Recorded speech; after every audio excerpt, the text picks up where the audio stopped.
Oui, Vous oui, m'entendez bonjour. mieux? Un petit peu mieux. Un petit peu mieux. D'accord. Donc, je présentais en gros votre site pour lequel vous travaillez. Donc, c'est DS Foot. Et je disais que ce qui le différenciait des autres sites, c'est vos reportages qui est en quelque sorte en immersion. Oui, surtout on essaye de trouver des histoires différentes, de raconter quelque chose qui peut-être c'est pas trop connu dans le football, sans oublier les interviews aux grands personnages de football international. Donc on sera au Brésil aussi. D'accord. Et vous, donc, vous êtes une journaliste italienne, je le rappelle. Et comment est perçue l'équipe du Paris Saint-Germain en Italie? Mais là, on enregistre ou après on va en direct? J'ai pas Non, non, compris. c'est en direct. Ah, donc là, on n'est pas encore en direct. Si, non, si, on est en direct, oui. Ah non, on est déjà en direct, excusez-moi, Oui, alors j'avais pas compris. ah, c'est pas D'accord. grave. Et le Paris Saint-Germain est un des clubs connus en Italie, disons, avec l'OM et l'OL des dernières années. L'OL qui avait gagné les titres d'affilée.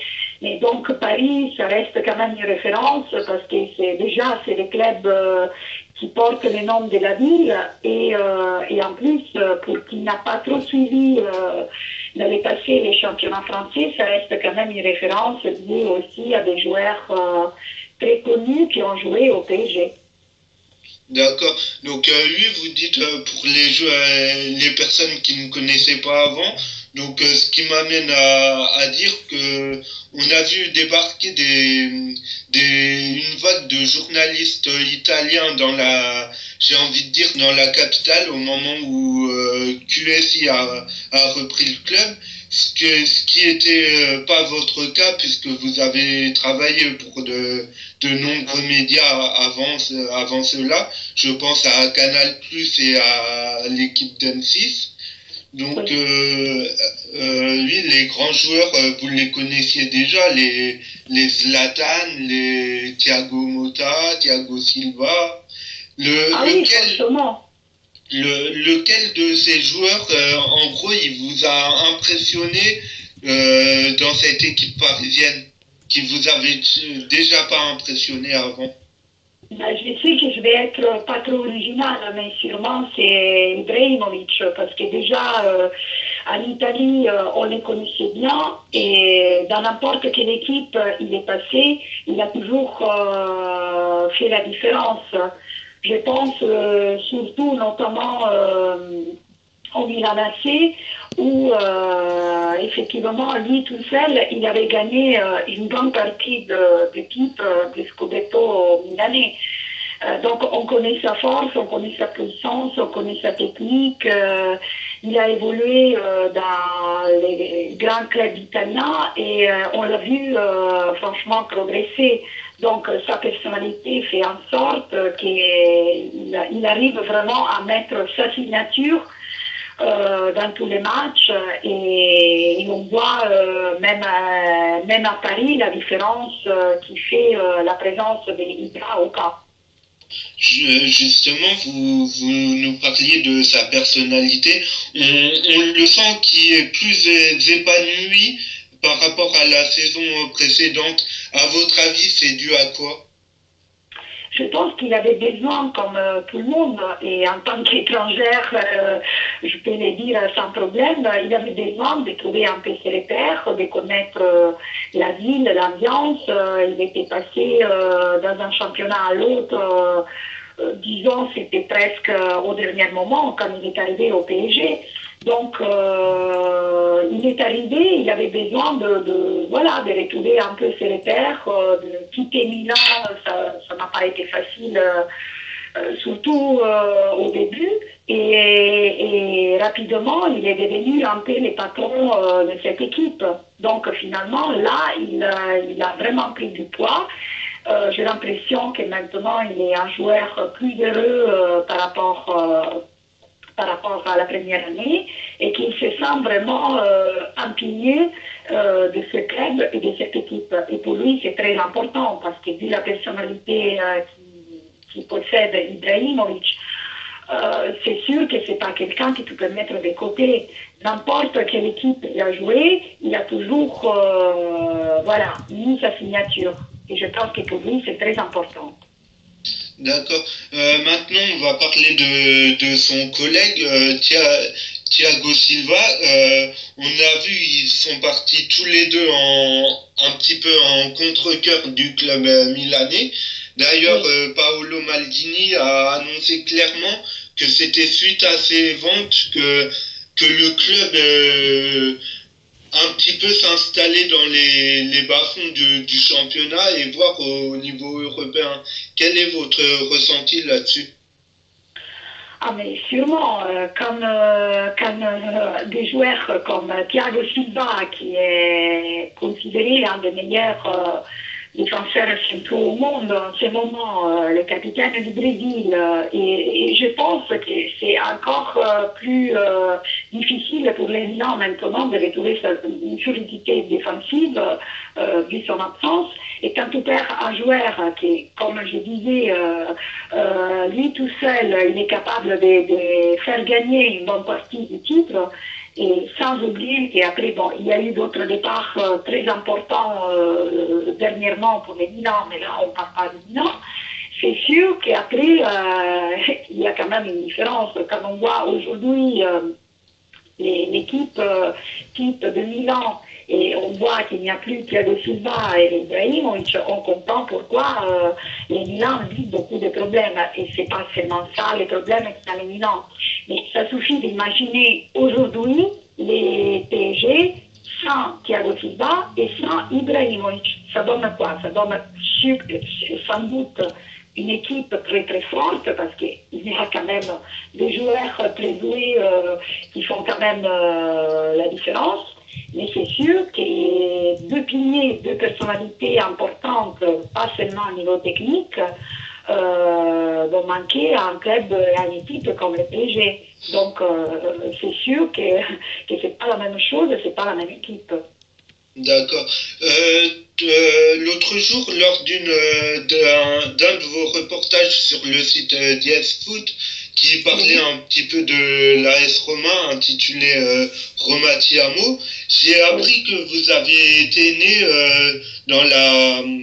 dans l'église du stade de Rome. Donc maintenant, parlons un petit peu de votre club de cœur et une connaissance d'un joueur que vous connaissez bien. Il s'agit de Jérémy Ménez. Quelle image a-t-il gardé au sein du club? Bah, disons que Ménez a joué à la Roma, mais on n'a pas vu vraiment tous les potentiels qu'il possède parce que il a joué, disons, un peu comme au PSG, pas avec beaucoup de continuité. Donc, il a beaucoup de qualités techniques qui d'ailleurs avaient été reconnues par ses coéquipiers, notamment par Francesco Totti, qui est le capitaine historique de la Roma. Mais après, voilà, on a eu des hauts et des bas avec Ménez à la Roma, et donc, si vous voulez, ça reste quand même un joueur qui pouvait faire mieux vu son potentiel. D'accord. Et on apprend aussi que la Roma, comment dire, que le Parisien Javier Pastore plaît au directeur sportif de la Roma, qui, je le rappelle, était l'ancien directeur sportif qui l'avait recruté dans son club argentin pour évoluer à Palerme. C'est exact? Oui, c'est exact, mais en ce moment, bon, c'est pas difficile de reconnaître des qualités à Pastore, et en plus, Walter Sabatini, le directeur sportif de la Roma, comme vous avez bien dit, les connaît bien parce que c'est lui qui l'a fait venir à Palerme. Euh, Fin de semaine, après les matchs de la Roma contre Milan, c'est prévu une rencontre de travail pour le prochain mercato entre Rudi Garcia et Walter Sabatini. Donc on parlera du futur et, et c'est sûr que l'entraîneur français demande de nouveaux joueurs pour l'année prochaine, vu qu'il y a le retour de la Roma en Ligue des Champions. Donc, il y aura pas mal de joueurs dont parler et en plus, on parlera sûrement des Pastore. Et après, il faudra voir la suite. Je sais qu'entre le PSG et la Roma, il y a des joueurs qui intéressent réciproquement. Voilà, mais après, il faut voir. Notamment l'ancien médecin Pjanic. Oui, alors disons que Garcia a un contrat avec la Roma pour, encore pour une saison. Il se trouve bien à Rome. Il est ravi d'avoir amené la Roma cette année avec ses retours à la Ligue des Champions à des moments très, très, très beaux de football. Et donc maintenant, il peut demander, il a pris encore plus de poids au sein du club. Et c'est sûr que lui, il veut absolument que Pjanic reste à la Roma l'année prochaine parce que c'est une des priorités. La priorité, c'est aussi de recruter un défenseur, un milieu de terrain et un attaquant. Donc, Garcia ne veut pas surtout que Pjanic parte. Après, bien sûr, s'il y a une offre très, très importante, tout est possible aujourd'hui dans le football moderne. Mais en ce moment, il y a aussi une rencontre des dirigeants de la Roma à Boston où il y a les présidents de la Roma qui vivent là-bas. Et donc, on discute aussi de la possibilité de proposer à Pjanic une prolongation des contrats, une amélioration de son salaire.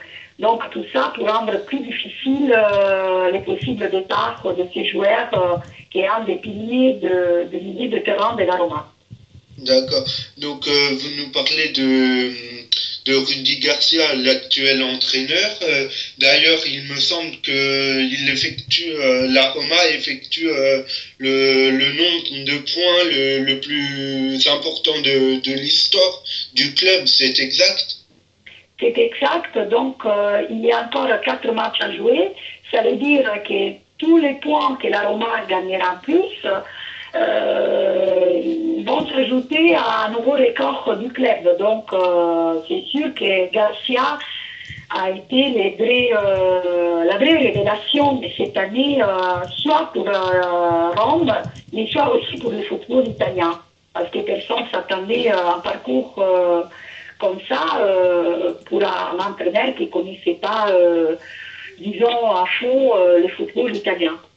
D'autant plus qu'au départ, celui qui était pressenti pour devenir l'entraîneur de la Roma, c'était Laurent Blanc.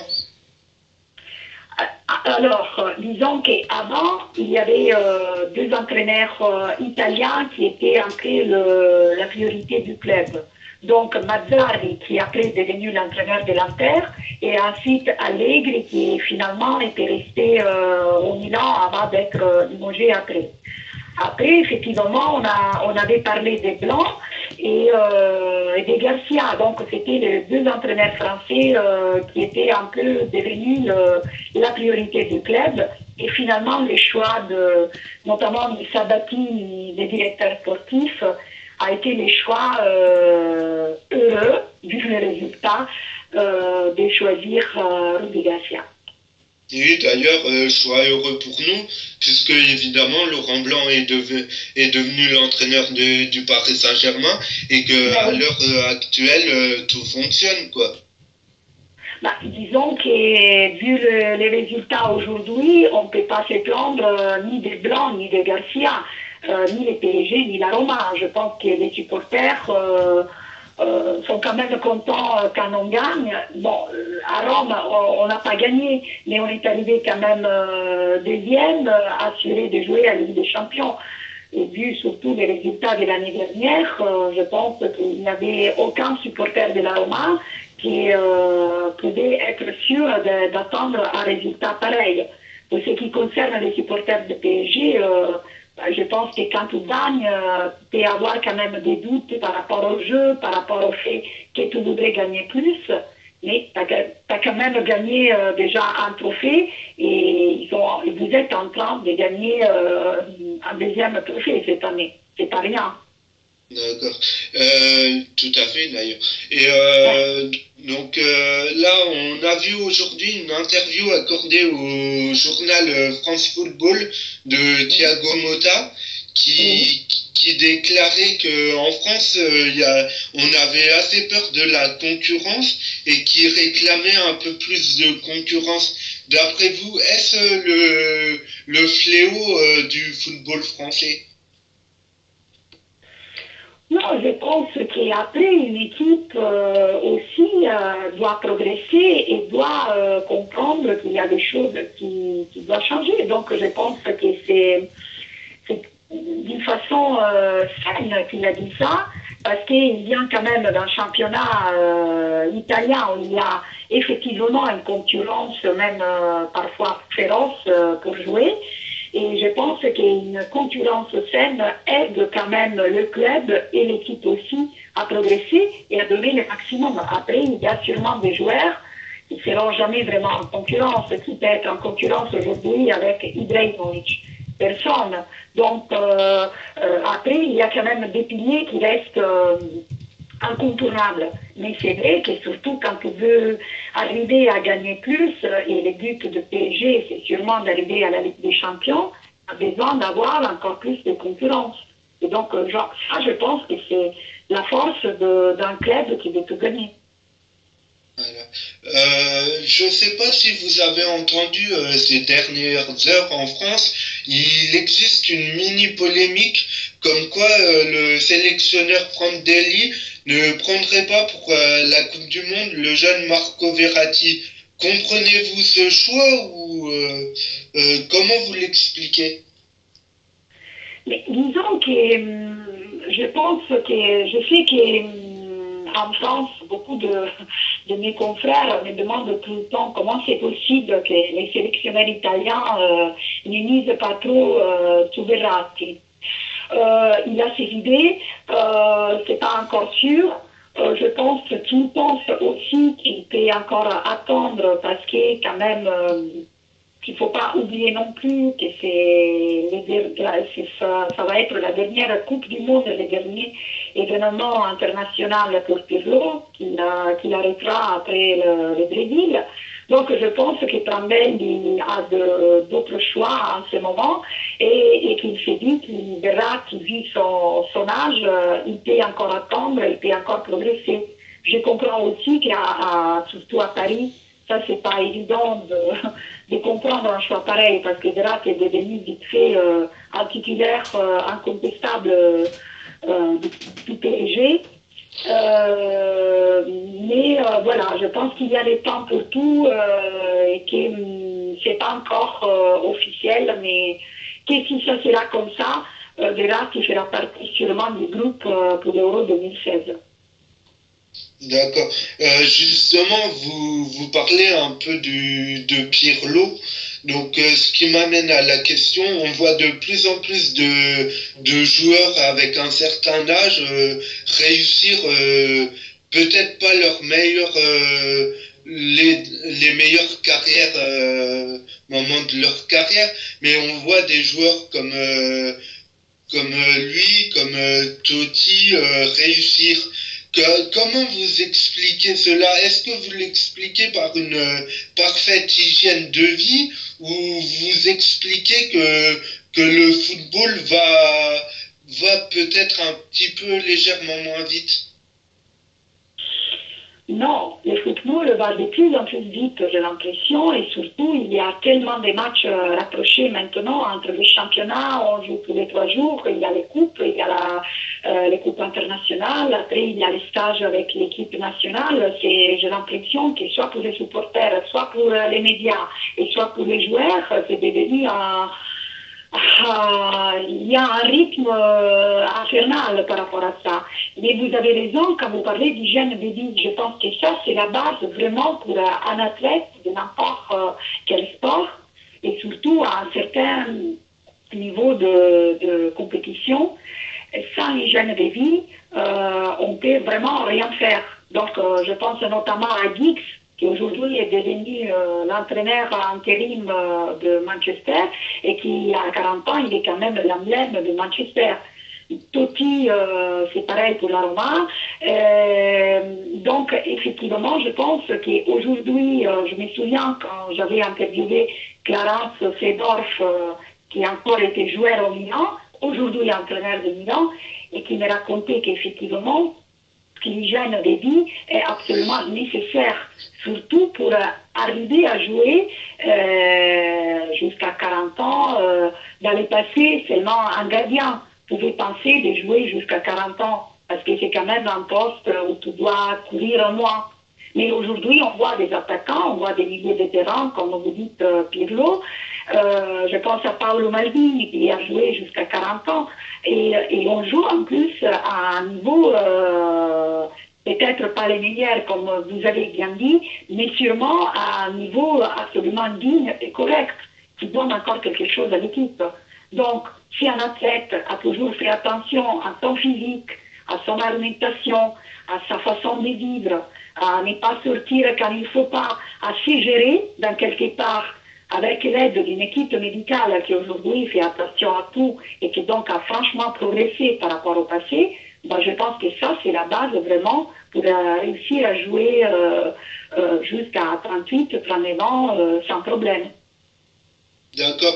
Bah écoutez, je vais vous passer mon collègue Nicolas Hénon qui a quelques questions à vous poser. D'accord, merci beaucoup. Merci à vous. Bonsoir Madame Blanqui. Au revoir. Oui. Bonsoir Madame Blanqui. Bonsoir. C'est un plaisir de vous voir déjà sur l'équipe TV. Quand vous parlez du foot italien, on voit que vous le respirez. Merci beaucoup. Je voudrais vous parler de Paolo Maldini. On en a parlé il y a pas longtemps comme directeur sportif au Paris Saint-Germain. On l'a vu plusieurs fois dans le travée du Parc des Princes. Est-ce que sa venue est prévue pour le Milan AC ou est-ce qu'on peut encore espérer au Paris Saint-Germain? Ben, je pense que lui, il donne quand même, ça c'est normal aussi, une préférence à son club chéri. Et que donc, notamment avec l'arrivée au pouvoir de Barbara Berlusconi, il a été très proche de retourner au Milan AC. Après, il y a eu tous les rebondissements qu'on connaît au Milan AC, et donc la situation est devenue un peu en stand-by. Et je pense que ça reste quand même sa priorité. Depuis qu'il a arrêté de jouer, effectivement, il a fait son temps sans se presser, donc il a refusé presque toutes les propositions et presque toutes les interviews, je voudrais ajouter, parce qu'il n'a pas trop envie de parler non plus.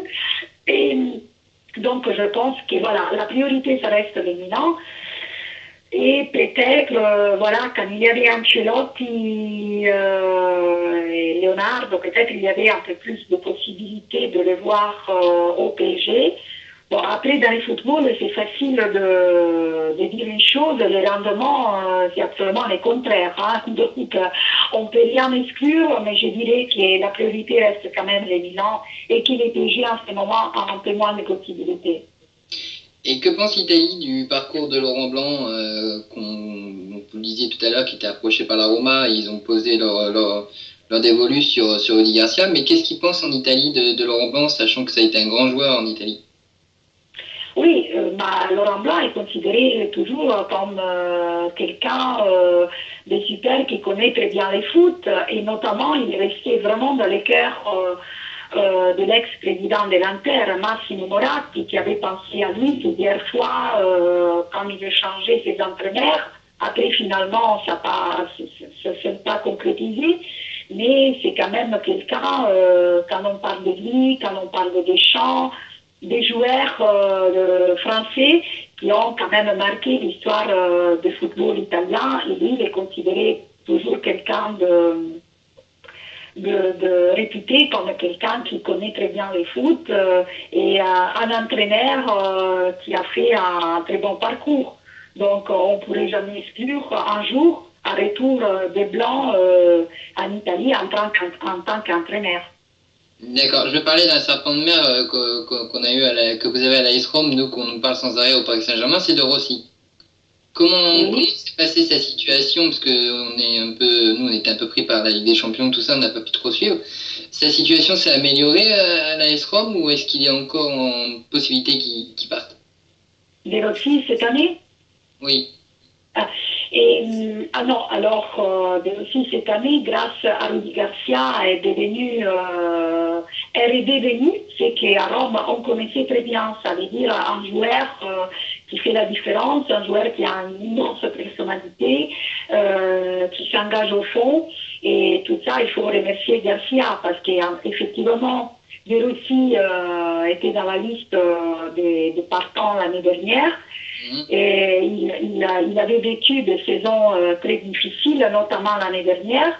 Et finalement, il avait fait un pacte avec Garcia. Garcia misait beaucoup sur lui.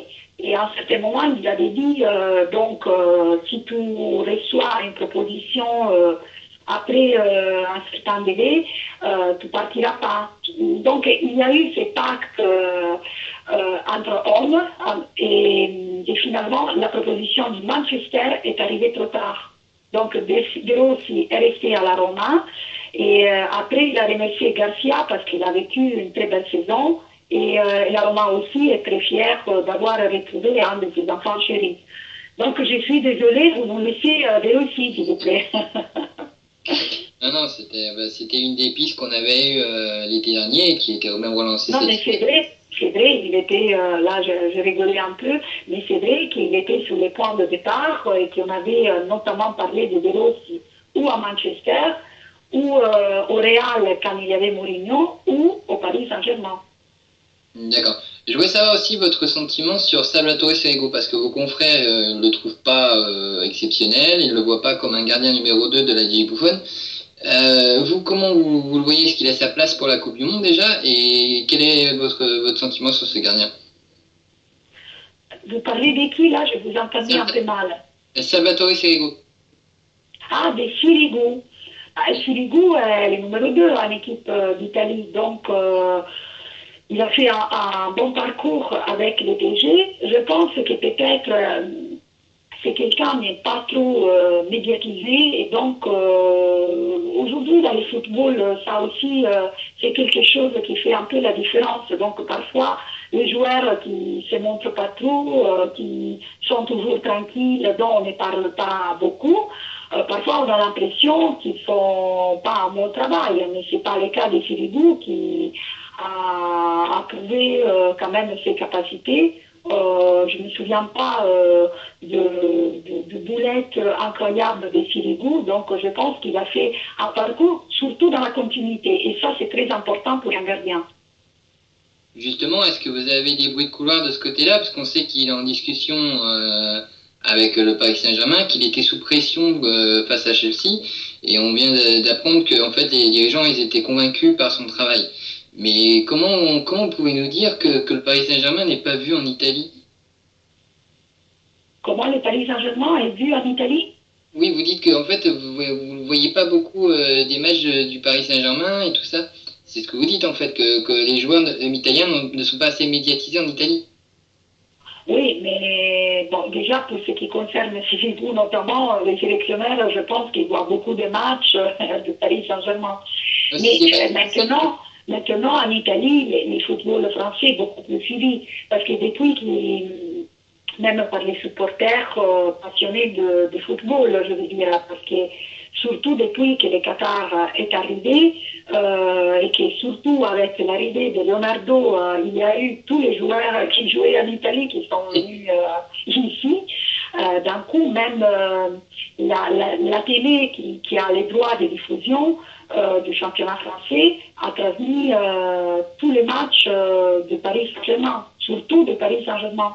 Et jusqu'à il y a 2 ans, il y avait la chaîne italienne qui diffusait les matchs, qui était une chaîne entière en plus. Donc, si vous voulez, bon, moi je les suis tout le temps, bien évidemment, parce que moi je vis en France. Mais en Italie, d'un coup, beaucoup de gens passionnés de football ont recommencé à suivre le PSG parce que c'était devenu un peu un PG italien. Il y avait Ancelotti en plus, il y avait Leonardo, il y avait tous les joueurs qui ont joué chez nous. Et donc il y avait beaucoup de sympathie par rapport à ça. C'était considéré un PG italien en fait. D'accord. On sait que pendant la Coupe du Monde, l'Italie va être dans un groupe assez compliqué avec l'Angleterre, la Costa Rica et l'Uruguay. Est-ce que les prestations d'Edison Cavani sont décryptées en Italie? Les prestations d'Edison Cavani.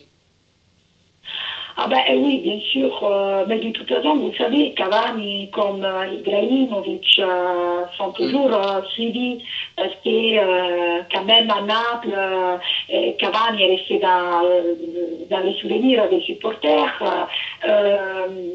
En Italie, on suit toujours les joueurs qui ont joué chez nous. C'est comme s'il reste un peu italien là quelque part, comme l'exemple que je vous faisais pour le PSG.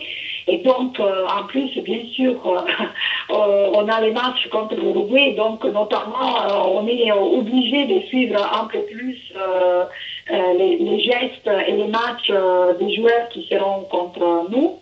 Et en plus, on connaît très bien Cavani et comment il peut être dangereux. Donc oui, on fait encore plus attention à ça, bien sûr. Et quel est votre pronostic pour cette Coupe du Monde? Quel est votre sentiment? Par rapport à l'Italie? Oui, papa.